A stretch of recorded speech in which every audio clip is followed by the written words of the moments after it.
সিজদায় পড়ে আল্লাহরে বলবেন, আল্লাহ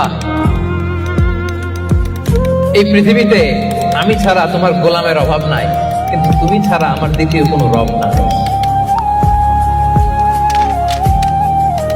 চোখের পানি ছেড়ে আল্লাহরে ডেকে বলেন, আল্লাহ এই জমিনে আমি ছাড়া তোমার গোলামের কোনো অভাব নাই, কিন্তু তুমি ছাড়া দ্বিতীয় কোনো রব আমার নাই, তুমি ছাড়া দ্বিতীয় কোনো জায়গায় যাওয়ার সুযোগ আমার নাই। চোখের পানি ছেড়ে আল্লাহরে বলেন, আল্লাহ কোরআনে তুমি শিখিয়েছো ফরিয়াদীদেরকে কেউ যদি চায় ওই ফরিয়াদীদেরকে বারণ করা যায় না, তুমি কেমন করে এই অভাগা ফরিয়াদীকে আজকে ফিরিয়ে দিবা? চোখের পানি ছেড়ে আল্লাহর কাছে চা, সব তিনি দিয়ে দিতে পারেন। চিল্লায় বলেন ঠিক কিনা?